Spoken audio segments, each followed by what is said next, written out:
sebuah perbuatan itu dikatakan money politik dan masuk kategori pidana pemilu ketika dia memberikan uang atau materi lainnya atau menjanjikan sesuatu yang diiringi dengan kegiatan kampanye.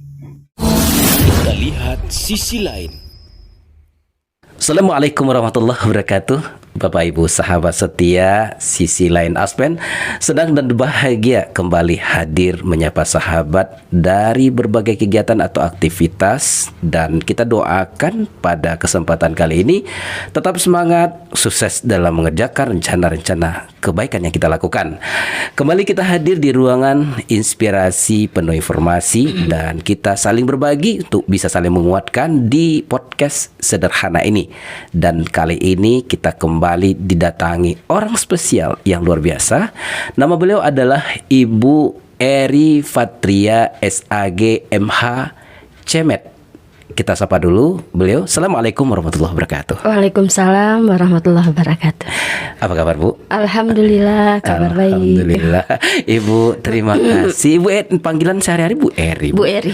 Bu Eri, terima kasih Ibu sudah hadir di podcast Aspen. Ya, terima kasih juga sudah mengundang. Amin, sama-sama. Ibu tadi nama benar ya? Ya, benar. Kalau nama kalau salah nanti mau dikoreksi dulu. Oh ya, udah benar. Karena satu huruf benar ya Bu. Okay. Ibu komisioner, Bu Eri komisioner Bawaslu Kota Bukit Tinggi. Iya. Masya Allah. Di itu pakai bidang-bidang biasa kan Ibu di bidang apa sih Bu? Ya. Bukan bidang kalau istilahnya, di divisi. Divisi ya? Ya. Ibu saya divisi? koordinator divisi hukum, pencegahan, partisipasi masyarakat dan hubungan masyarakat. Oh, di hubungan masyarakat ya. Apa tadi Bu? Pencegahan? Divisi hukum, pencegahan, partisipasi masyarakat, dan hubungan masyarakat. Iya. Kalau begitu berarti kita banyak sedikit kita nanti bicara hari ini tentang Bawaslu dan pemilu nih. Ya, boleh. Oke Bu, Bawaslu ini apa gitu Bu? Oke. Bawaslu itu adalah salah satu lembaga penyelenggara pemilu yang bertugas memastikan terselenggaranya pemilu berjalan sesuai dengan peraturan perundang-undangan berlaku. Nah, Bawaslu itu salah satu di antara 3 lembaga, yaitu KPU, Komisi Pemilihan Umum, kemudian Bawaslu, dan yang ketiga adalah DKPP, Dewan Kehormatan Penyelenggara Pemilu. DKPP? Ya. Itu ada di setiap provinsi atau kota di Indonesia? Tidak. Jadi kalau KPU itu memang ada secara berjenjang, mulai dari KPU RI yang berpusat di Jakarta, kemudian Bawaslu provinsi di seluruh provinsi se-Indonesia, sekarang 38 ya.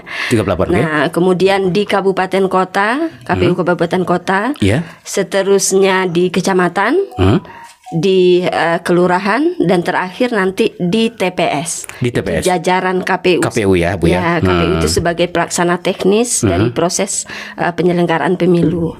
Nah, kalau Bawaslu itu sama dengan KPU, ada di RI berpusat di Jakarta, kemudian di provinsi, kemudian di kabupaten kota, di kecamatan, kelurahan, dan terakhir nanti di TPS sebagai pengawas TPS. Bawaslu juga sampai ke TPS. Sampai. Nah, tapi kalau DKPP itu hanya ada di RI ya, DKPP RI.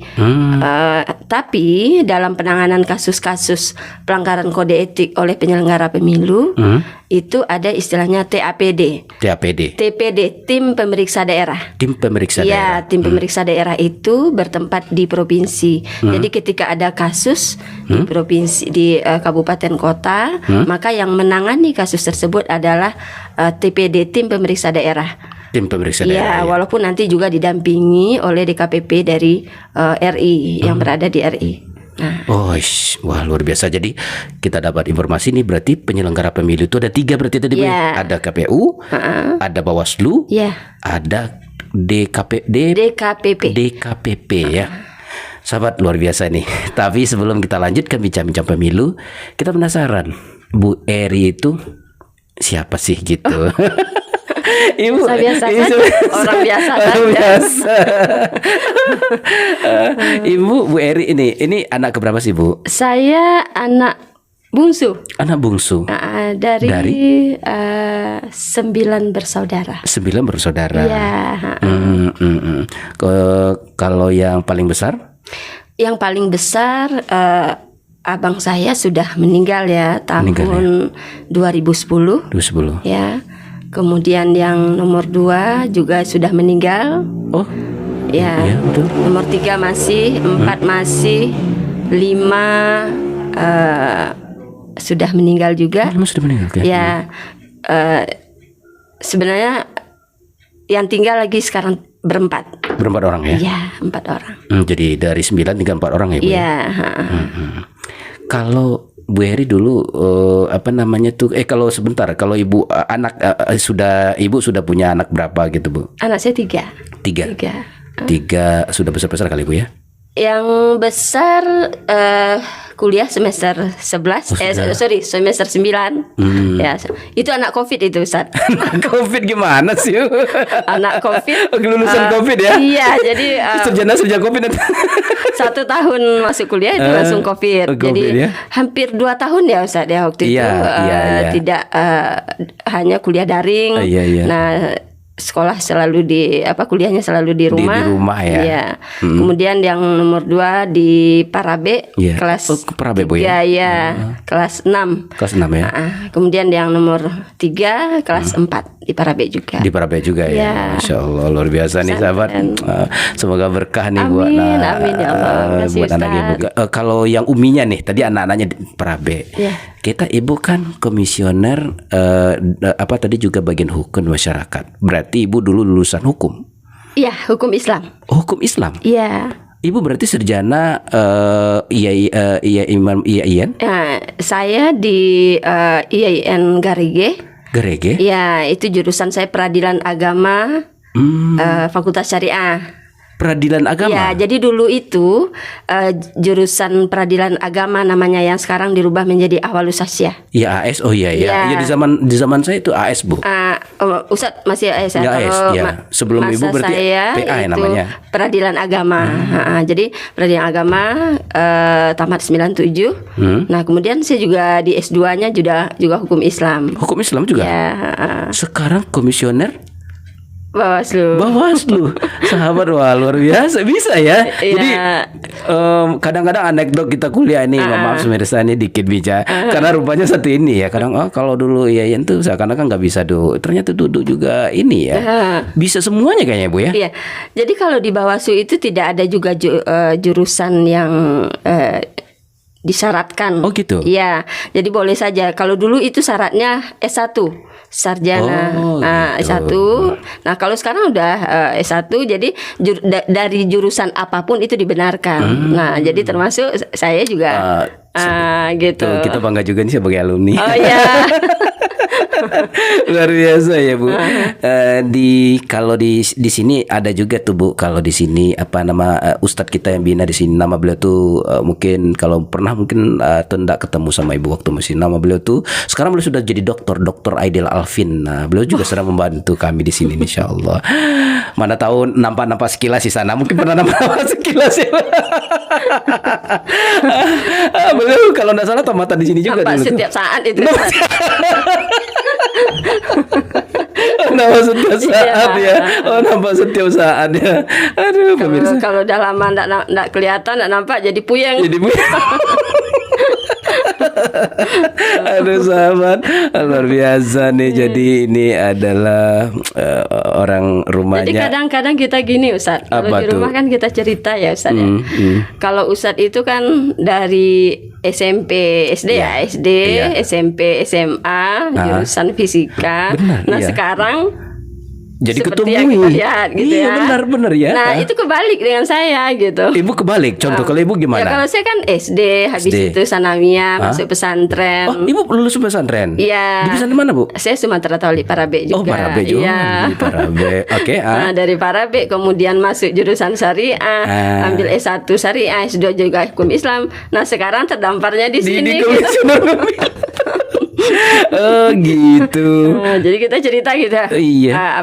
Ternyata takdir Allah itu tidak bisa ditebak gitu. Iya, harusnya ibu lah di bagian Iya. ini gitu ya. Ternyata ini ya ke umum ya.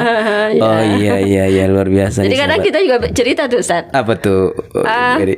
Andaikan Ustadz itu tetap jadi masuk ke Tentara. tentara ya, Iya, misalnya kita ketemunya di mana ya gitu. Iya benar ya. Aduh, Masya Allah. Kami doakan barokah buat Ibu Eri sekeluarga. Tapi luar biasa ya sahabat ya. Banyak juga tuh orang nggak tahu tuh, termasuk yang di depan tadi nggak tahu tuh Oh, iya. siapa Ibu. Kita ingin profesional saja. Profesional ya. Ini luar biasanya. Masing-masing gitu. Ini kedua orang bapak dan ibu yang istimewa ini istimewa, masing-masing menjalankan koridor yang luar biasa begitu ya. Luar biasa nih. Berkah buat ibu. Amin semuanya ya nih. Allah. Tadi ada cemet. Cemet. Oh iya, cemet. Gelarnya cemet. Apa tuh Bu? Sertifikat mediator. Sertifikat mediator ya. Oh berarti yang ada yang juga dulu pengacara di sini itu sama ya, dia bisa mendamaikan orang yang bertengkar atau? Ya jadi di Bawaslu itu sebenarnya kalau dalam proses penyelesaian sengketa proses ya Ustadz ya. Ya. Sengketa proses ini adalah sengketa antar peserta pemilu dengan peserta pemilu lainnya atau antar peserta pemilu dengan penyelenggara pemilu akibat dikeluarkannya keputusan KPU. Nah, dalam proses sengketa ini pihak-pihak akan melapor ke Bawaslu untuk diselesaikan. Iya. Maka sesuai prosedur dalam penyelesaian sengketa, Bawaslu mesti sebelum melakukan sidang mediasi, sidang adjudikasi sidang terbuka, maka terlebih dahulu dilakukan mediasi antar pihak-pihak ini. Ya, misalnya antar KPU dengan peserta pemilu. Ya, dimediasi dulu. Kemudian kalau tidak tercapai kesepakatan, maka baru lanjut ke sidang terbuka adjudikasi. Nah, maka dalam proses itulah kita sebagai Bawaslu juga berprofesi sebagai mediator. Oh, mediator sekalian ya Bu ya. Ya. Oke. Siap kalau begitu Bu. Kita cerita tentang Bawaslu. Kita bicara dulu Bawaslu itu di satu kota. Dia tadi kan mungkin ini baik saya atau mungkin pemirsa yang belum paham. Kalau yang sudah paham sih oke Bu. Berarti setiap kota itu ada timnya berapa sih Bu? Anggota Bawaslu itu di masing-masing kota berapa? Ya. Bawaslu itu sesuai tingkatan yang kita jelaskan tadi ya. Pengawas apa tadi? Badan pengawas pemilu. Pemilu, oke.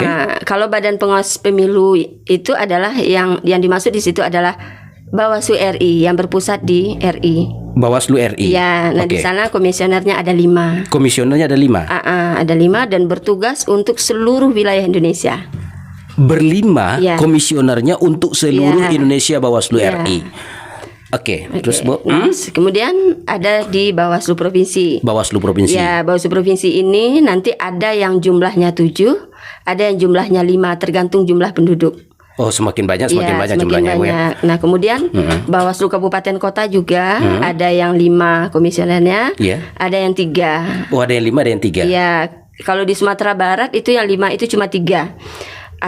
Kabupaten Agam, Kabupaten Pesisir Selatan, dan Kota Padang. Kota Padang, itu padat penduduk padat penduduk. Nah, yang lainnya itu 3. 3 ya. Jadi komisioner 3 yang lain. Ada 3. Kemudian di tingkat kecamatan itu ada 3. Hah? Kecamatan juga ada Bawaslu? Ada. Panwascam namanya, Panwaslu Kecamatan. Oh, Panwaslu Kecamatan. Ya, Panwascam namanya. Nah, kemudian ada di tingkat kelurahan atau desa. 1 per kelurahan atau desa, PKD. 1 kelurahan atau desa. Kalau nagari bagaimana? Kalau nagari tidak per nagari, dia per desa. Berarti per jorong? Iya, bukan per jorong, kan kita ada kota, ada per jorong, oke. Jorong ya Bu ya? Oh gitu. Kalau desa dengan jorong sama ya? Desa dengan jorong. Sekarang ada istilah desa enggak ya? Desa enggak ada. Enggak ada ya. jorong kayak. Iya. Kalau di apa lurah kan Bu, kalau di kota. Kalau kan? di kota lurah. Kota lurah. Berarti kelurahan ada berarti Bu. Kalau kita bicara lurah nih. 1 per kelurahan. 1 per kelurahan. Oh gitu. Berarti kayaknya lurah ini sama dengan nagari nanti Bu. 1 per nagari kayaknya tuh. Iya, kelurahan sama dengan nagari ya. Oke, sama dengan nagari ya. 1 nagari kayaknya Bu. Ya, karena saya tidak. Kita bicaranya dengan Bawaslu kota, kita Tapi bawakan. kalau saya mau seleksi itu itu pasti saya. Iya. Oke, Bu. Siap. Oh, Nah di gitu ya. TPS nanti baru ada satu pengawas TPS. Satu pengawas TPS. Iya. Untuk Bukit Tinggi berapa sih TPS-nya, Bu? 365. 365. Ya, Satu ada di TPS-nya. Satu untuk satu TPS. Sebentar, tadi kan berarti banyak dong Bawaslu jumlahnya, Bu. Apakah orang yang ditempatkan tadi di apa itu mitranya atau memang tim Bawaslu? Jajarannya. Jajarannya artinya memang memiliki hak dan kewajiban yang diatur dalam peraturan perundang-undangan berlaku. Oh gitu. Iya, dia memiliki hak dan memiliki kewajiban dan statusnya sama. Jika melakukan pelanggaran diberikan sanksi, kemudian mereka juga punya kewajiban ya sesuai dengan wilayah kerjanya. Oh gitu. Kalau begitu terpikir bagi saya, Bu, begitu ketika ada pelanggaran pemilu sebenarnya dimanapun, di TPS manapun, di situ sebenarnya ada Bawaslu. Iya. Benar kan, Bu? Benar. Nah, kita bicara tentang pengawasan pemilu nih. Andaikan masyarakat mau komplain ada pelanggaran di situ, berarti ada sebenarnya Bawaslu yang mengawasi. Iya, ada. Nah, jadi Bawaslu itu sesuai pertingkatan berada, tetapi jika terjadi pelanggaran di suatu tempat, itu tidak wajib juga dia melaporkan ke pengawas yang bersangkutan. Dia boleh saja mau langsung ke provinsi juga boleh, ke kecamatan juga boleh, ke kota juga boleh, langsung ke pengawas TPS yang berada di sana juga boleh. Oh gitu. Jadi misalnya nanti pas di TPS ya Ustaz ya, pas pemungutan suara, nah adalah dugaan indikasi pelanggaran.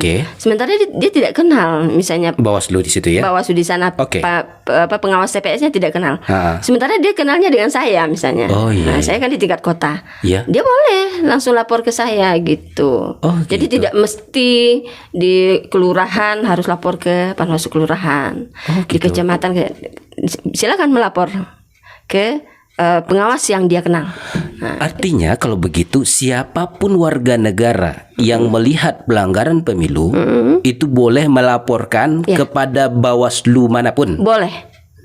Ya kalau mau di kecamatan, mau tidak percaya di kecamatan, mungkin di ke kabupaten, di kota gitu ya.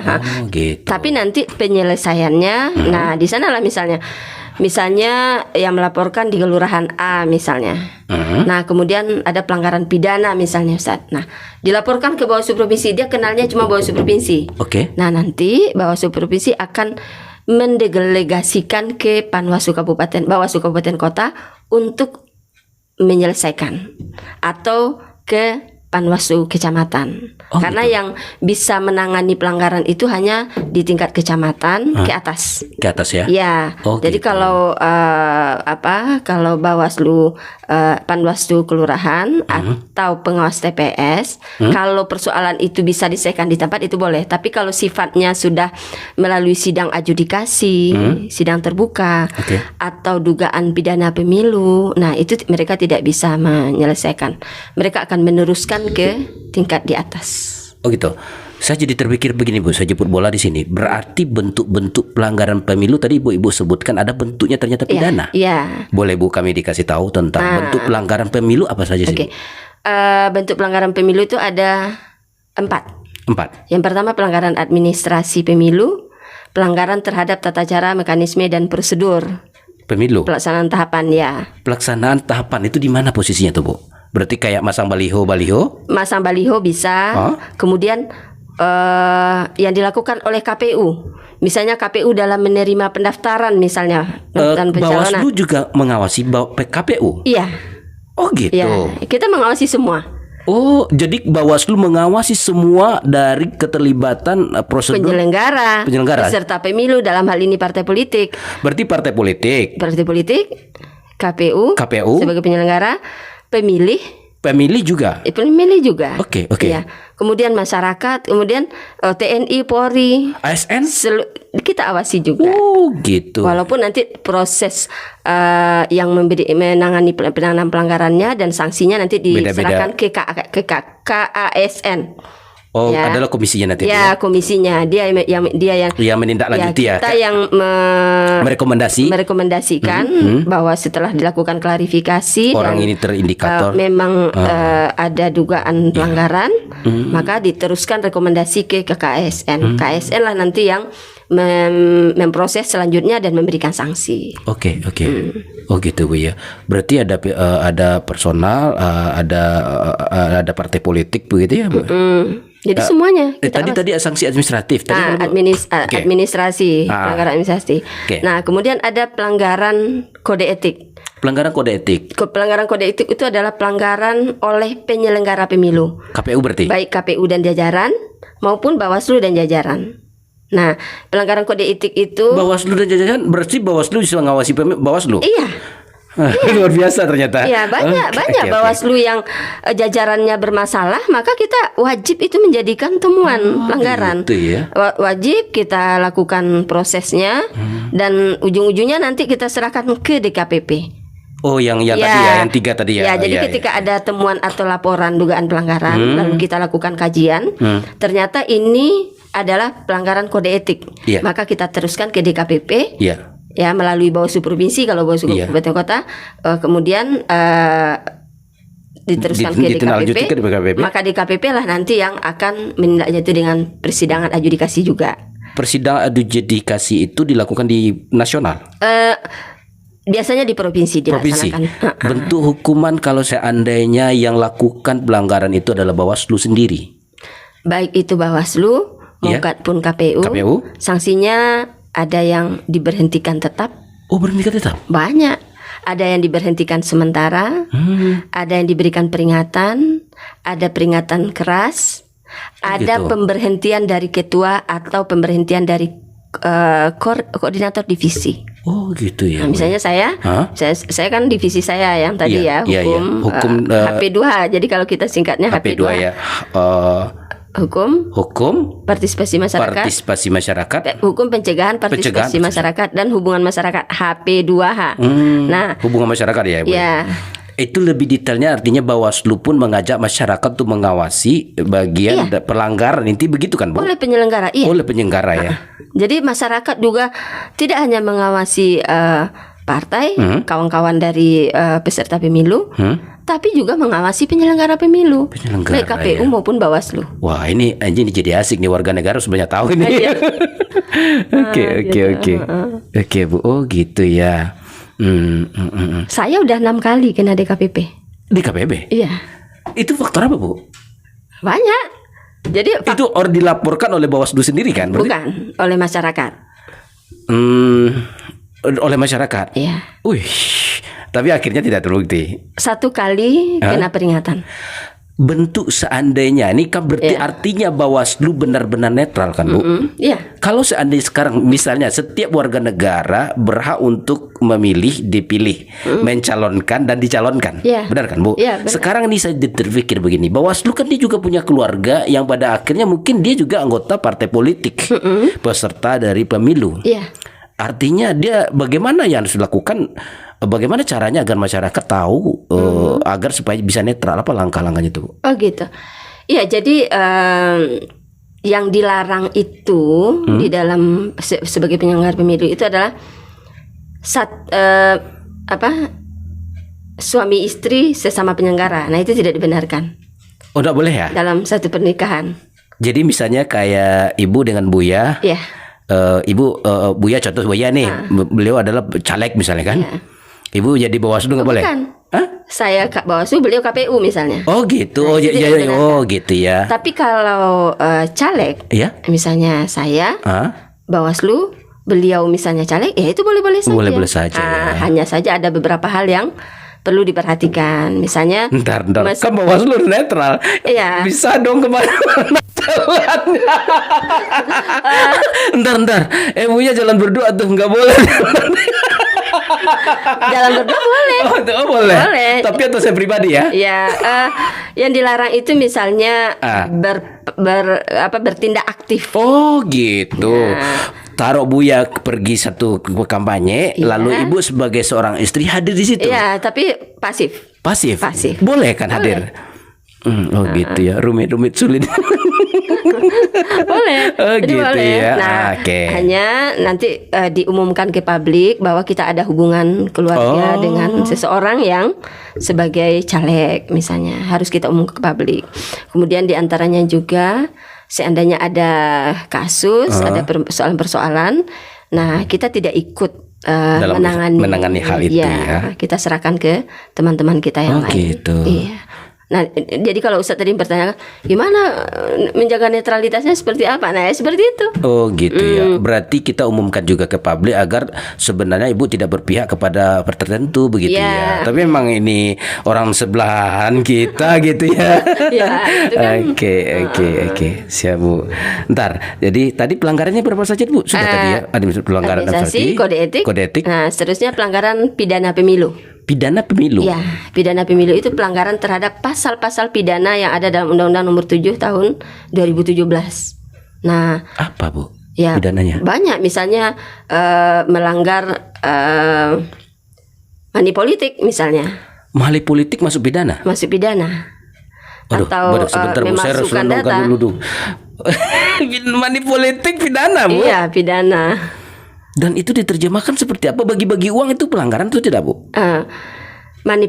Kapan sebuah perbuatan itu dikatakan money politik dan dimasuk kategori pidana pemilu? Ketika dia memberikan uang atau materi lainnya, atau menjanjikan sesuatu yang diiringi dengan kegiatan kampanye. Contoh? Contohnya, ini saya kasih uang, atau nanti kalau saya lulus, saya menang, saya akan belikan kamu rumah. Nah, tapi pilih saya. Nah, gitu. Atau pada saat atau dibagikan bingkisan, ya misalnya beras, atau selain bahan kampanye ya, nanti kita apa bahan kampanye, kita atau baju atau jaket atau apa saja, uang atau materi lainnya ya, lalu kita selipkan pilih saya stiker di sana. Ya, kita selipkan stiker lalu kita berikan. Itu kan tidak ngomong tuh, tidak berbicara, tapi ada bahan kampanyenya, lalu diberikan, maka itu masuk dia money politik. Masuk money. Dan itu pidana ya? Pidana, diberhentikan dan kena denda. Itu bahkan berarti bisa penjara. Bisa penjara ya? Iya. Diberhentikan berarti dia ini Bawaslu awasi sampaikan ke KPU, orang itu dicabut dari ininya. Maksudnya? Iya kan sekarang nih contoh setelah dipidana itu nanti kan ada sidangnya berarti kan Bu? Iya. Kalau seandainya ternyata dia menang berarti ketika diputuskan dia dicabut dari ini itu berarti nggak jadi lanjut. Berhentikan. Iya. Walaupun dia nanti sudah jadi anggota dewan misalnya kan gitu, ternyata ada pidana kan prosedur sidang. Begitu dia sudah terpilih menang, ada ternyata tidak pidana, berhenti bahkan penjara ya. Iya. Wow, dahsyat juga. Berhentikan. Jadi sebentar saya berpikir di antara saya berpihak ke ibu sebagai Waslu, saya berpihak kepada caleg, saya berpihak kepada masyarakat. Berarti kalau saya berpihak kepada caleg, pandai-pandai aja lah. Kan polanya jangan diisi dengan pilih saya, kasih aja. Ya, jadi bagi masyarakat kan tidak ada aturan tuh menolak kan Bu? Iya. Bagi masyarakat boleh nerima kan? Tidak boleh. Kalau ketahuan juga kena. Sebentar Bu, ini kasusnya lapar sekarang nih. Miskin, lapar, ya kan? Lalu datang orang, kan dia datang nggak kita minta. Iya. Tapi dia aturan nggak boleh. Hati-hati masyarakat. Nah, masyarakat hukumnya pidana juga. Iya, jadi aturannya tuh ada kalau pada masa pemungutan suara, itu setiap orang. Ya, setiap orang yang memberikan atau menjanjikan uang atau materi lainnya pada masa pemungutan semuanya kena. Tapi kalau pada masa kampanye itu pasal 280 itu pelaksana kampanye, peserta kampanye dan tim kampanye. Yang memberikan atau menjanjikan. Oh, itu yang kena. Itu yang kena. Oh, gitu ya. Ya, Bapak dan Ibu-ibu pemirsa masyarakat ya. Ini harus tahu itu ya. Kalau berarti sekarang bagi masyarakat ada caranya tuh. Pertama, lihat dulu, Pak ada paket. Saya pastikan sebelum saya terima dipastikan dibuka dan tidak ada logonya di dalam. Ya, kalau beri aja begitu ya. Iya, beri aja. Apa-apa Ustaz. Kalau sekarang itu kan misalnya di masjid ya, atau di musola misalnya. tiba-tiba ada yang datang sholat rajin jamaah yang sebelumnya tidak pernah sholat misalnya, tidak pernah sholat ke masjid. Ya masjid betul. Atau kalaupun sholat di masjidnya tidak di masjid, itu misalnya. Gitu. Nah, tiba-tiba datang, kemudian ngasih sumbangan. Oh ya ini musolanya masjidnya lagi renovasi, ini saya bantu nih. Nggak apa-apa Ustaz. Nggak apa-apa ya sering aja kayak gitu. Kapan perlu tiap minggu kayak gitu ya. Ya, karena tidak ada unsur kampanye. Unsur kampanye tidak ada ya. Oke. Walaupun disebutkan namanya nggak apa-apa. Namanya nggak apa-apa. Tapi asalkan jangan waktu orang masang tiang dipasang spanduknya di situ. Spanduk atau dibilang misalnya, ingat ya saya caleg nomor sekian. Gitu, misalnya, tapi kalau di Aceh caleg sekian jadi ini berarti jadi tindak pidana ya itu bisa saja dipertimbangkan. Indikator ya. Indikatornya ada gitu. Gitu. Kita kan menangani kasus itu kan memang harus detail ya. Dilakukan klarifikasi gimana semuanya. Kalau orang hukum kan pintar cara mencari celahnya. Jadi kayak gini Bu, kalau ada bapak yang baik itu jangan diumumkan saya CAD itu, bilang aja, bisikkan kepada pengurus. Nanti seminggu lagi bilang ya Sedripati. Ya, apa ya? Ya namanya hukum manusia kan seperti itu gitu. Karena hukum manusia itu kan dalam kaedah kan juga ada Ustaz. Iya ya Bu ya. Al hukmu bidawahir ya. Iya betul ya Bu ya. Hukum itu yang jelas-jelas yang nampak aja. Nampak aja gitu. Enggak kelihatan kita enggak bisa. Oh misalnya itu kan udah jelas-jelas itu misalnya dia datang ke masjid, biasanya tidak pernah ke masjid, sekarang datang ke jemaah, pasti tujuannya untuk itu. Iya. Ya kita kan enggak tahu. Mana tahu dia mau udah tobat kan. Iya memang. Jadi enggak bisa melihat dari yang lain. Rezekinya lagi naik gitu saya. Gitu. Ini rumus nih dibuat bagi para. Iya tapi luar biasanya ya, artinya pengawas pemilu akan menindaklanjuti berdasarkan undang-undang yang ada. Jadi harus paham undang-undang dulu kita berarti kan Bu, agar jangan berurusan dengan Bawaslu. Udah apa ya Bu. Ini kan juga edukasi kan kepada bagian dari edukasi nih Bu. Edukasi supaya ada kalanya banyak orang melakukan tindakan karena tidak tahu gitu kan Bu. Iya, jadi kan setiap peraturan yang diundangkan itu di akhir itu bunyikan itu Ustaz. Apa Bu? Setelah peraturan ini diundangkan, undang-undang diundangkan dan sebagainya. Itu dianggap masyarakat sudah tahu. Dianggap masyarakat sudah tahu. Nggak bisa. Asal saya belum baca, saya nggak ngerti, saya nggak paham gitu. Apalagi untuk masa sekarang tidak ada alasan juga Ustaz untuk mengatakan tidak mengerti, tidak paham. Apalagi apa yang tidak ada ini aja, apa yang tidak ada di sini gitu misalnya itu. Jadi tidak bisa, itu bukan, tidak bisa jadi alasan juga. Kecuali untuk pasal-pasal yang ada memang misalnya setiap orang yang sengaja. Nah, gitu ya. Ada kalimat sengajanya Ustaz.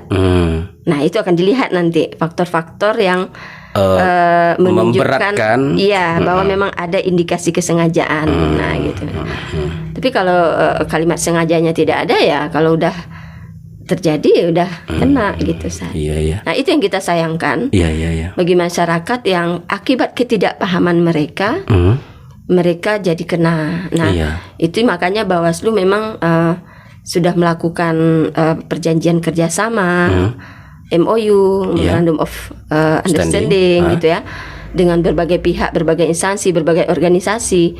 Tujuannya adalah memang untuk agar masyarakat paham dengan proses pemilu, dan kami akan hadir di mana saja diminta sebagai narasumber untuk berbagi, berdiskusi bagaimana pentingnya saling mengawasi dan bagaimana masyarakat paham dengan peraturan-peraturan kepemiluan agar mereka tidak terjebak dengan hal-hal yang mereka tidak paham. Nah, seperti itu. Kalau begitu Bu, boleh saya lewat media ini karena ini kan ditonton oleh banyak orang dan juga peserta pemilu. Andai kata ada yang tidak, nanti dari sini boleh ditanyakan di sini. Ibu boleh bantu jawab nanti kalau di kolom komentar supaya nanti terutama yang masyarakat pemilu Bukit Tinggi ya kan. Karena kan kayak tadi juga, ternyata ini tidak tahu segala macam begitu. Ini Bu bantu ya Bu Eri. Boleh, insyaallah. Ini juga bagian dari ini kayak edukasi, karena Aspen memang begini Bu, bagi kita tuh untuk jembatan kebaikan. Karena kan begini juga Bu. Itu maksudnya di menjawab itu di kolom komentar boleh, atau nanti kita bilang ke Ibu boleh. Di YouTube-nya maksudnya. Gitu boleh. Kan nanti juga nanti kita ini kan, mana tahu kalau ada sifat-sifat urgent yang ketika dicari di YouTube nggak dapat, di Google nggak dapat. Ya, sahabat juga begitu kan. Kalau seandainya tanya-tanya dikit janganlah, tapi kalau kita googling, ini maksudnya begitu kan. Ibu, berarti kita bawa lagi kepada di Bukit Tinggi. Ini Bukit Tinggi. Pelanggaran pemilu yang berat itu apa sih? Bagian apa yang pernah terjadi pelanggaran pemilu? Yang di Bukit Tinggi, betul-betul pelanggaran pemilu di Bukit Tinggi, administrasi ada. Udah. Pidana ada. Ada. Oh, ada ya, Bu ya. Berarti semuanya lengkap. Pidana itu 2019 kita sampai didiskualifikasi, sampai ke persidangan pengadilan, sampai selesai. Sampai ke pengadilan Ya, akhirnya. Iya, akhirnya didiskualifikasi, diberhentikan, Itu sudah jadi anggota dewan? dibatalkan. Belum, masih dalam proses. Oh, dalam proses. Jadi kalau kawan-kawan dari peserta pemilu, Hah? sanksi yang paling berat itu memang adalah diskualifikasi itu. Itu Sayang ya, Bu, istilahnya ya. dengan hukuman mati. Iya, betul. Nggak bisa lagi bergerak untuk. Nggak bisa lagi. Kalau denda itu masih denda mending itu bisa dibayar lah ya. Mudah lah Betul, gitu ya. betul. Tapi kalau diskualifikasi itu tuh udah hukuman mati itu. Artinya selama dia di Indonesia, selama hidup dia tidak bisa partai Oh politik. tidak. Oh, waktu itu. Dibatalkan sebagai Periode itu. Iya. Hanya periode itu kan? Periode itu saja. Nanti kalau maju lagi boleh. Iya, oh gitu ya. Ini perlu tahu kita nih. Jadi kalau diskualifikasi berarti dia di penalti di tahun itu dia tidak bisa walaupun dia pemenang Iya. gagal. Gitu ya, Bu ya. Jadi kalau Bukit Tinggi udah menyelesaikan semuanya. Udah ya, Bu ya. Pidana, kode etik, administrasi, sengketa, proses. Pelanggaran peraturan perundang-undangan lainnya itu ASN. Nah jadi yang tadi kan baru 3 ya. Iya. Baru 3, kode etik, administrasi, iya. pidana. Terakhir itu adalah pelanggaran terhadap peraturan perundang-undangan lainnya. Oh, yang keempat ya, ada Ya. ya. Jadi bentuk pelanggaran ada 4 ya. Ya. Pelanggaran dan bentuk perundang-undang lainnya. Ya. Apa tuh, Bu? Pelanggaran terhadap peraturan perundang-undangan lainnya yang ada keterkaitan dengan proses pemilu. Misalnya Oke. kode etik netralitas ASN. Oh.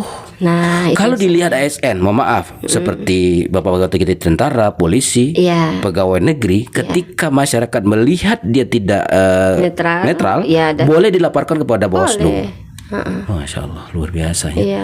Kayak merasa bangga juga kita sebagai masyarakat begitu ya untuk Iyalah. pemilu ini ya. Ya karena Bisa kan melaporkan. masyarakat itu kan istilahnya Ustadz sebagai subjek pemilu.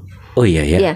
Jadi demokrasi itu kan sederhananya dari rakyat, oleh rakyat dan untuk rakyat. Iya ya. Ya. Betul ya.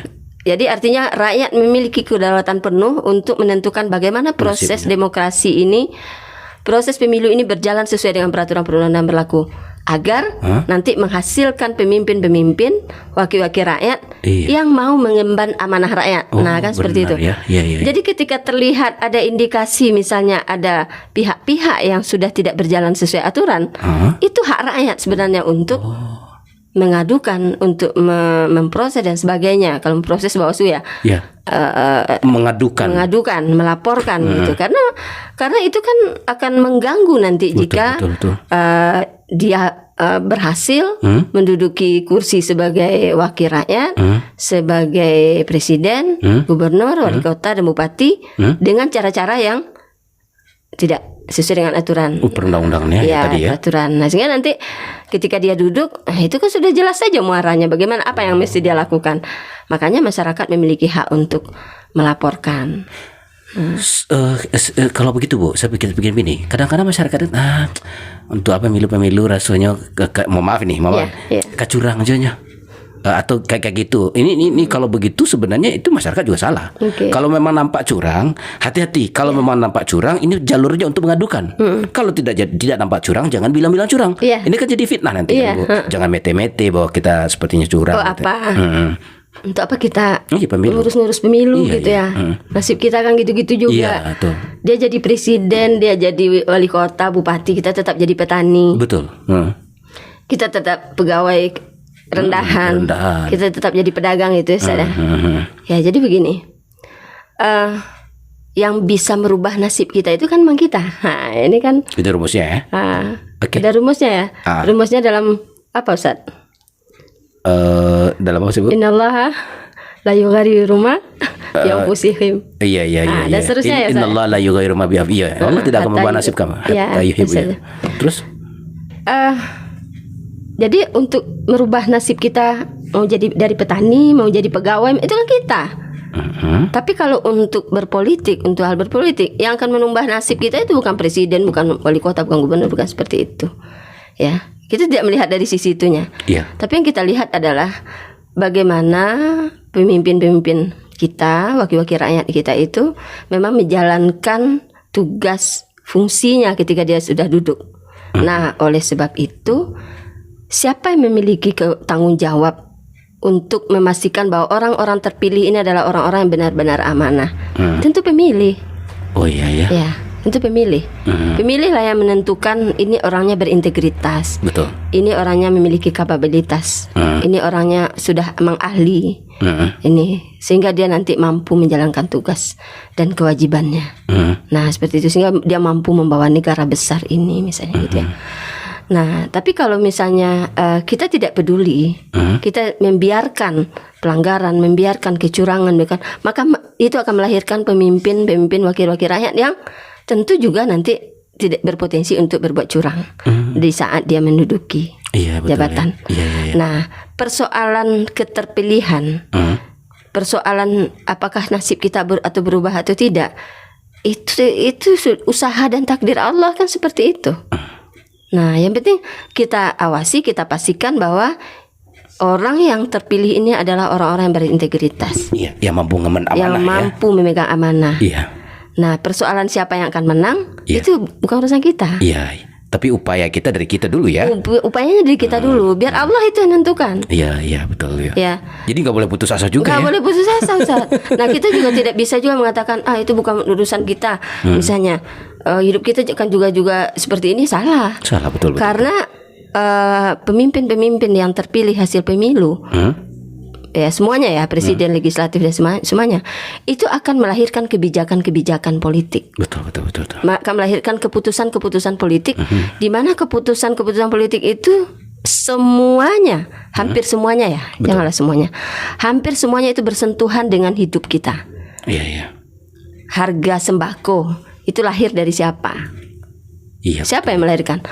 Undang-undang apapun, siapa yang melahirkan? Itu kan wakil-wakil kita di DPR. Iya, betul ya. Ya, seluruh undang-undang sebut apa saja. Iya. Undang-undang itu kan yang akan mengikat kehidupan berbangsa bernegara. Iya. Nah, itu dilahirkan oleh orang-orang yang sudah kita pilih. Iya, yang mewakili dari nasib-nasib kita, bahasanya ya. Nasib kita, iya. Betul. Semuanya biaya pendidikan, biaya anggaran kesehatan, sembako, mungkin potensi kesejahteraan, kemaslahatan, pelayanan semuanya.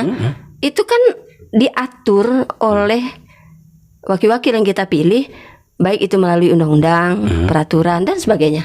Keputusan presiden dan semua itu kan dilahirkan untuk kehidupan kita. Mungkin kita hanya sebagai guru honorer, tetapi akan muncul aturan, peraturan atau undang-undang yang mensejahterakan guru honorer, betul ya. Misalnya ya, atau pedagang. Bagaimana pedagang ini menjadi pedagang yang sejahtera. Betul. Nah, akan lahirlah aturannya. Menjaga kestabilan harga. Iya. Kemudian mungkin ya banyak ya semuanya, pendidikan, semuanya ya. Nah, itu dilahirkan oleh orang-orang yang kita pilih. Jadi ketika kita mengatakan ini bukan urusan kita, salah. Kalau saya membahasakannya ya, setiap detak nafas jantung kita itu di sana sebenarnya berhubungan dengan politik. Oh, sampai sebegitu ya, Bu ya? Iya. Kan memang faktanya. Ustaz, ini baju berapa belinya satu? Iya, benar. Ini kalau diketahui bisa banyak orang.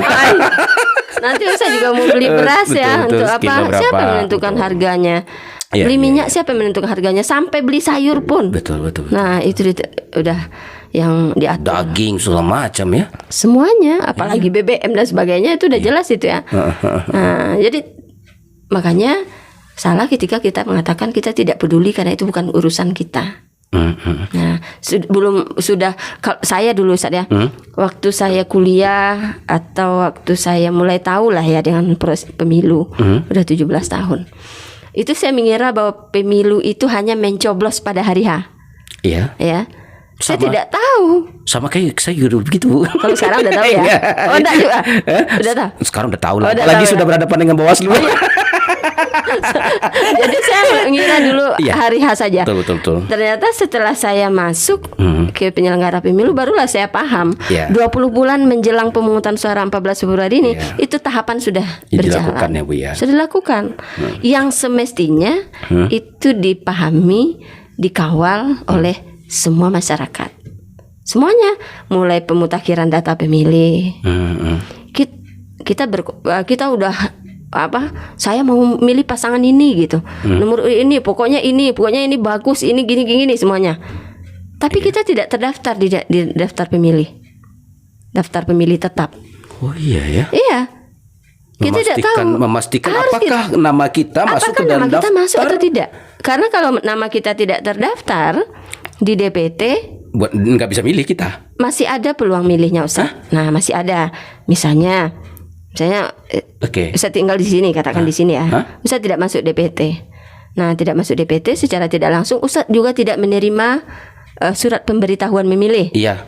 Tapi Ustaz udah tahu kalau pemilu itu tanggal 14 Februari. Lalu Ustaz datang ke TPS. Oh iya. Saya memilih. Nah, itu diminta KTP, dilihat KTP. Oh ya, alamatnya di sini. Memang iya benar alamatnya di sini karena kita harus memilih sesuai KTP. Oke. Tapi Ustadz datang itu jam 8 karena Ustadz harus ke Aur Kuning Manggale. Iya. Harus bertugas. Iya. Maka Ustadz belum bisa dilayani. Padahal mungkin mulai jam 9 ya. Enggak. Pemilih yang memiliki identitas tapi tidak terdaftar di DPT, Iya. maka dia memilihnya hanya menggunakan KTP. Dia hanya boleh memilih pukul 12 siang. Oh gitu. Sampai pukul 1. Iya. Oh. Nah, Nggak tahu itu nasib baik kalau surat suaranya masih ada. Oh iya. Tapi kalau surat suaranya udah habis gimana? Oh iya. Karena surat suara itu ketika ada TPS yang Pas-pasan kali pemilihnya banyak, Hmm? ada dilebihkan 2%. 2%. Iya, itu TPS tetangga bisa ngambil. Oh. Gitu, Ustaz. Oh gitu ya, Nah, Bu ya. jadi kalau kita udah tidak bisa memilih, Ada waktu jam 12 sampai jam 1 menggunakan KTP, boleh datangi TPS manapun di Indonesia. nggak boleh. Yang di domisili setempat. Oh, harus tulis sini Nggak setempat. boleh. KTP-nya di Medan, datang ke sini nggak boleh. Kalau sempat itu terjadi dan ketahuan, diulang pemungutan suara. Oh begitu. Iya, Ustaz. Jadi kalau di Jakarta nanti mau KTP-nya di sini nggak bisa milih dong di Jakarta? Nggak bisa. Kalau seandainya ada beberapa persyaratan, Ya. sakit, dirawat, atau pindah dinas, atau belajar, ya, atau bencana dan sebagainya. Ada 9 kategori itu. Dia mau pindah memilih. Oh. Dia udah terdaftar nih di sini, Ustaz. Oke. Nah, kemudian karena pindah Ke Jakarta. bertugas ke Jakarta. Dan diperkirakan tanggal 14 Februari itu Dia dia tidak ada di bisa sana. pulang. Nah, dia tidak Oke. bisa pulang. Oke. Maka dia boleh mengurus pindah memilih dan melaporkan ke TPS tempat. setempat. Oh iya benar juga ya Bu. Kalau seandainya tadi itu bisa repot ya. Ya. Kalau siapa punya KTP bisa memilih dimanapun. Kalau seandainya dan KTP palsu bisa gawat juga tuh ya. Sebenarnya bukan KTP palsunya yang dilihat. Sebenarnya apa Bu? Sebenarnya kalau dibiarkan orang yang ber-KTP Bukit Tinggi memilih di Jakarta, Ya. sementara di Jakarta ini juga sudah ada pemilih yang sudah terdaftar Ya. dan dia sudah masuk ke dalam jumlah pemesanan surat suara, pencetakan surat suara. Dia datang misalnya jam 1, jam setengah 1. Dia ya udah terdaftar ini ya. Iya. Sementara yang memiliki KTP yang tidak terdaftar datangnya pagi. Oke. Nah, Iya. dia datang, dia gunakan surat suara. Sementara yang terdaftar di DPT jam setengah 1 surat suara udah habis. Oh iya benar ya. Padahal dia yang lebih berhak. Yang haknya hak mereka di sana ya. Haknya mereka di sana. Oh ya, sehingga memang KPU juga tidak kebingungan dalam mendistribusikan surat suara. Iya. Oh ya, karena bisa Jadi kalau mendeteksi numpuk orang nanti, kan. biasanya numpuk betul, di satu daerah. Makanya dari Iya, awal dimutakhirkan data pemilih itu agar bisa dipetakan berapa jumlah suara yang akan dicetak dan dilebihkan 2%. Oh gitu. Nah, gitu. Jadi kalau misalnya dia udah terdaftar di Bukit Tinggi, dia pindah ke Jakarta tanpa mengurus pindah memilih. Dia kan udah warga negara, masa enggak dibiarkan milih? Kalau dia milih di sini, Iya. Sementara dia terdaftar juga di sini, ada berpotensi dia di sini menggunakan, di sini menggunakan, Betul. yang di sini digunakan oleh orang lain. Oh iya benar ya Bu ya. Nah, Betul. bisa saja. Betul. Nah, jadi tapi kadang masyarakat tidak paham ini. Betul, Ketika iya. datang ke TPS, Ya ini perlu juga tidak sebenarnya. diberikan hak suara. Aduh, Ini kan gimana warga ini? negara. Warga negara. KTP Saya loh. laporkan ini. Sahabat ini dibuka nih, jangan nanti sembarangan kita protes ya kan? Ya. Ini masalah nih warga negara. Ada aturannya. Ya, ada aturannya dan Awas ya, saya laporkan ke Bawaslu. Bawaslu juga bilang itu mengaturannya Pak. ya banyak itu. Iya. Oh benar ya. Oke. Makanya kita himbau juga masyarakat mengawasi. Dan kalau menurut masyarakat, oh ini melanggar ini, laporkan saja. Iya. Ketika dilaporkan, kan tidak semestinya juga yang dilaporkan itu salah. Betul. Nah, ketika ternyata itu tidak salah, tidak melanggar, masyarakat udah tahu, oh ternyata ini tidak melanggar gitu. Iya benar. Harapannya kan seperti itu masyarakat. Semua warga negara berhak melaporkan kalau melihat pelanggaran. Iya. Walaupun yang dilapor belum tentu salah. Iya. Ya belum tentu salah. Belum Jadi tentu kita, salah. kita tidak masalah. Kita pun dari pengawas ketika ada yang melapor ya kita sangat mengapresiasi Apresiasi gitu. ya. Ustaz. Iya. Laporan-laporan yang unik apa sih contohnya Bu? Ada pernah laporan-laporan unik yang pernah datang tuh apa sih Bu laporan? Ya kalau unik apa ya saya sebenarnya tidak ada yang unik Tidak ada juga unik ya. ya, Tidak ada tidak. maksudnya standar aja misalnya apa ya perusakan alat peraga misalnya gitu ya atau pembagian money politik tadi gitu misalnya ya atau ada penyelenggara yang apa ya yang tidak berbuat sesuai dengan aturan seperti itu jadi enggak ada juga Nggak ada yang yang unik ya. Kalau kayak gini Bu, saya jadi terpikir nih kayak gini. Ada aturan Nah, tadi, paling Bos. ada yang unik ini. Apa? Di 2019 2020 ya. Apa Bu? Ada seorang guru, dia datang ke senam teman-temannya lah ya, sedang senam ya. Iya. Dia datang tuh bagi undangan untuk dia mau mantu. Iya. Dia bagikan undangan, tujuannya membagikan undangan ini. Iya. Tahu-tahu di sana lagi bagi-bagi baju salah satu paslon. Oh gitu. Ya kalau dikasih baju nggak nolak dong, Iya, gitu iya, ya, benar, ya. dipakai, kemudian ikut juga senam. Oh, gitu. Akhirnya didokumentasikan oleh orang Guru lain, itu? dia ASN, Eh, dilaporkan ke Bawaslu. oh gitu. Nah hasil klarifikasinya itu yang disampaikan bahwa dia tidak ada niat katanya. Saya juga bukan pendukung paslon tuh. Ya macam-macam ya. Kita tidak tahu juga apakah itu alasan atau tidak. Iya. Tapi paling tidak itu menjelaskan bahwa akibat ketidakpahaman. Benar. Nah Benar, gitu. benar. Akhirnya dikena sanksi oleh KASN. Beliau itu kepala sekolah. Oh, dapat sanksi jadinya. Ya? Udah. Kalau di Bukit Tinggi itu ada 2 ASN yang kena. Oh gitu. Jadi kita hati-hati juga nih sahabat ya. Iya, hati-hati. Termasuk kan media dalam bentuk fisik, ada sifatnya digital. Ya juga harus hati-hati sebenarnya kan. Kalau digital gimana Bu?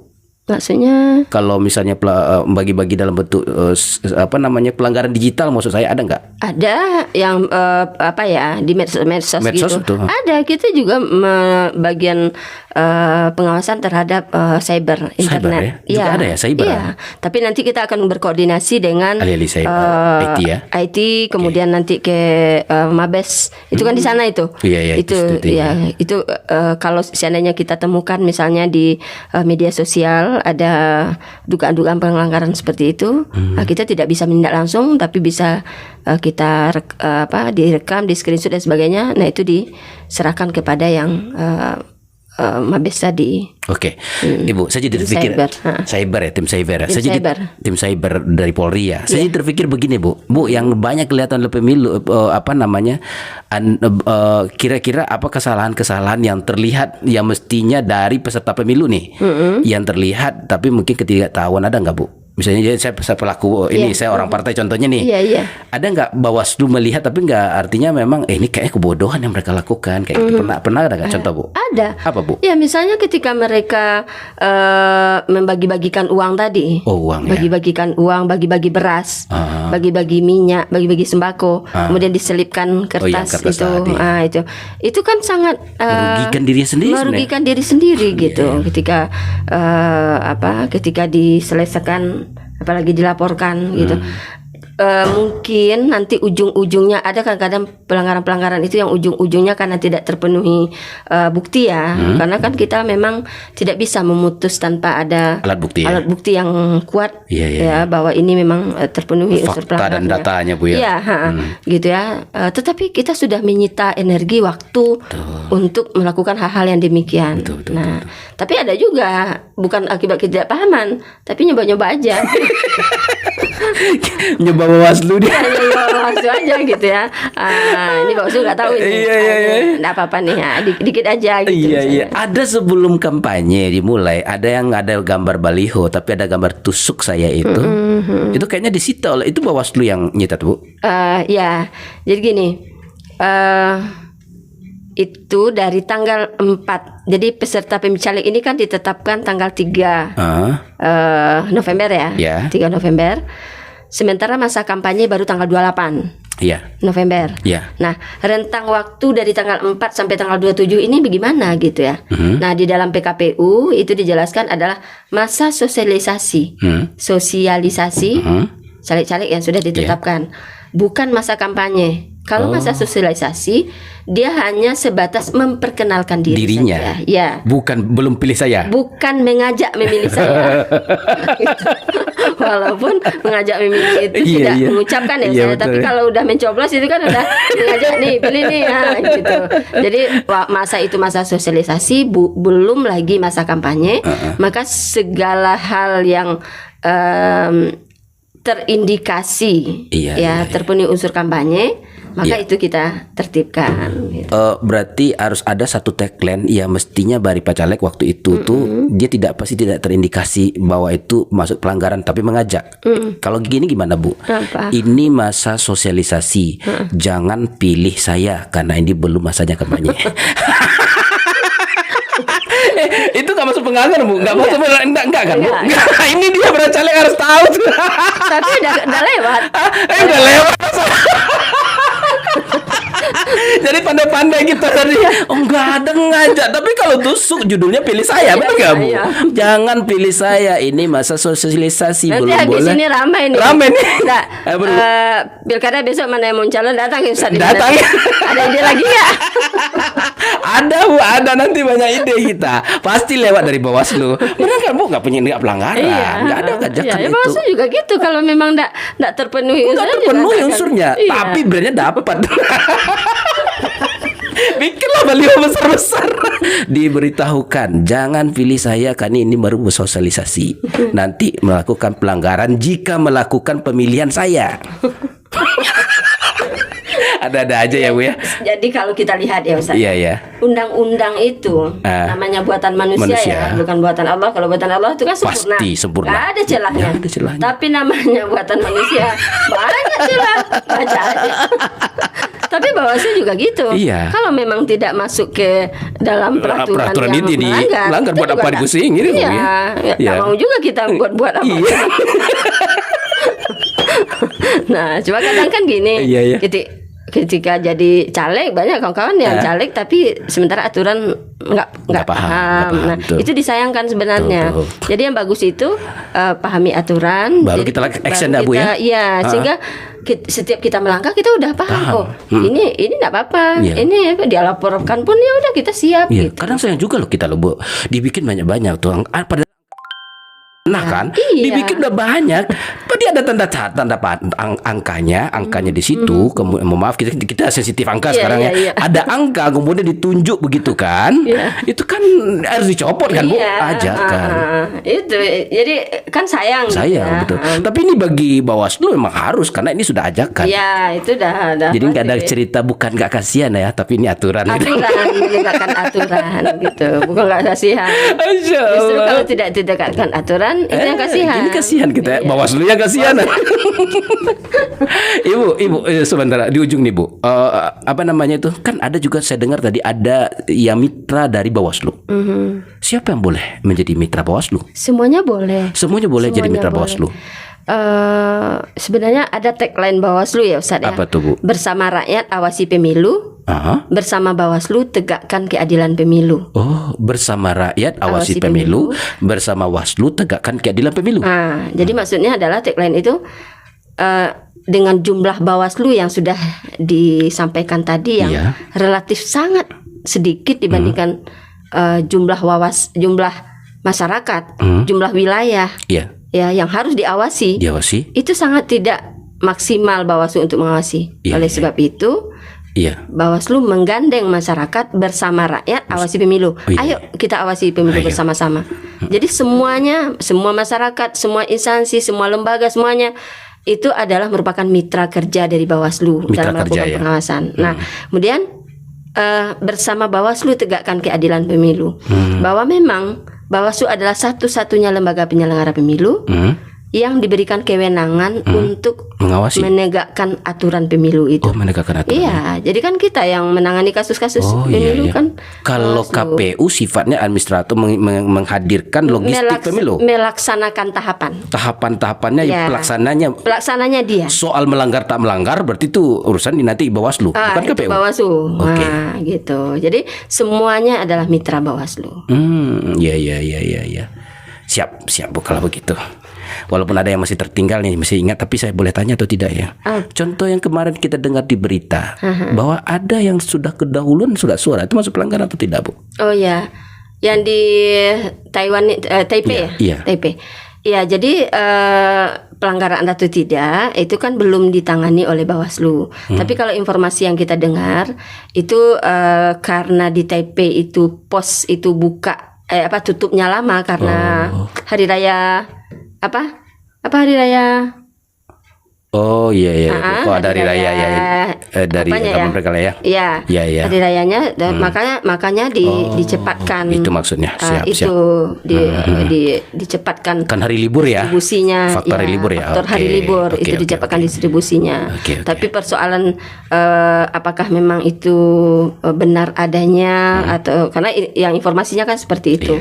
Tapi apakah di sana ada unsur-unsur pelanggaran, dugaan pelanggaran? Nah, itu belum ada. Ada prosesnya nanti. Ada prosesnya. Sampai sekarang belum bukan belum diproses ya, belum pasti bagaimana informasinya. Sedang tahapan prosesnya. Iya. Bu Heri, luar biasa sekali nih, menarik sekali. Tapi di penghujung pembicaraan ini Bu, mungkin ada beberapa closing statement Ibu tentang pemilu lah terhadap masyarakat kita. Oke. Boleh, silakan Ibu. Ya, terima kasih. Assalamualaikum warahmatullahi wabarakatuh. Kepada pendengar Aspen ya. Nah, podcast Sisi Lain Aspen. Oke. Nah, terima kasih. Saya mengucapkan terima kasih ya atas undangan yang diberikan oleh Ustadz. Kehadiran kita di sini mungkin hanya sangat sesaat sekali, tetapi harapannya sangat besar sekali agar masyarakat memang peduli dengan proses pemilu dengan cara ikut mengawasi proses pemilu, ikut mengikuti tahapan pemilu dan meyakinkan diri, keluarga, saudara-saudara dan teman-teman sudah terdaftar di daftar pemilih tetap sehingga nanti pada hari H dapat menyalurkan hak pilihnya. Nah, itu yang pertama. Kemudian yang kedua, pemilu bukan hanya seremonial bernegara sekali 5 tahun, tetapi pemilu itu adalah langkah awal untuk menentukan bagaimana bernegara berbangsa 5 tahun ke depan. Bagaimana pemimpin wakil rakyat yang terpilih itu dapat mengemban amanah rakyat, menjalankan proses demokrasi dan sebagainya. Oleh sebab itu penting bagi kita semua memastikan orang-orang yang terpilih ini adalah orang-orang yang memiliki integritas, kapasitas, dan loyalitas yang tinggi untuk mengabdi kepada bangsa, negara, dan agama. Nah, itulah sebenarnya substansi dari peralihan kepemimpinan yang dilakukan melewati pemilu. Oleh sebab itu, kita himbau agar semua kita peduli dengan proses pemilu, laporkan jika ada dugaan pelanggaran, jangan takut, jangan ragu, sebab nanti kalau seandainya ada yang melapor, ada yang memberikan informasi, kalau tidak ingin diketahui identitas, kita bisa ambil alih sebagai temuan kita. Jadi jangan takut, jangan takut. Jadi silakan mau melapor saya tidak mau, tapi cukup lengkap misalnya ada buktinya, kita ambil alih sebagai temuan. Nah, gitu Ustaz ya. Nah, jadi barangkali itu yang dari kami semoga pemilu kita ke depan diridai oleh Allah Subhanahu wa taala dan diberikan pemimpin-pemimpin dan wakil rakyat yang juga membawa aspirasi rakyat. Amin. Demikian saja, terima kasih. Ya. Assalamualaikum warahmatullahi wabarakatuh. Assalamualaikum warahmatullahi wabarakatuh. Baik, sahabat sisi lain Aspen, memang ternyata luar biasa dari Ibu Erik ya. Sebenarnya masih banyak yang kita nanti kupas. Yang tentu dalam kesempatan ini beliau adalah di sela-sela waktu beliau yang cukup padat di kesempatan hari ini. Yang jelas, ayo kita tetap semangat dalam hal bernegara, berbangsa dan bernegara. Gunakan hak pilih kita karena akan menentukan arah kapal kemana bangsa ini di masa yang akan mendatang. Akhirnya mungkin sahabat sampai di sini dulu kisah inspirasi kita. Ini sifatnya lebih banyak kepada inspirasi dan informasi. Semoga dengan bersama kebaikan ini semakin lebih kokoh dan kuat ke depan. Yang jelas jangan sampai pemilu ini kita rusak, akan bisa merusak jembatan silaturahmi kita ya Bu Eri ya. Ayo pesta demokrasi tapi tetap jaga silaturahmi kita. Barangkali demikian sahabat. Akhirnya saya Zulfahmi Adi dan Ibu Fatria mengucapkan terima kasih. Akhirul kalam. Assalamualaikum warahmatullahi wabarakatuh.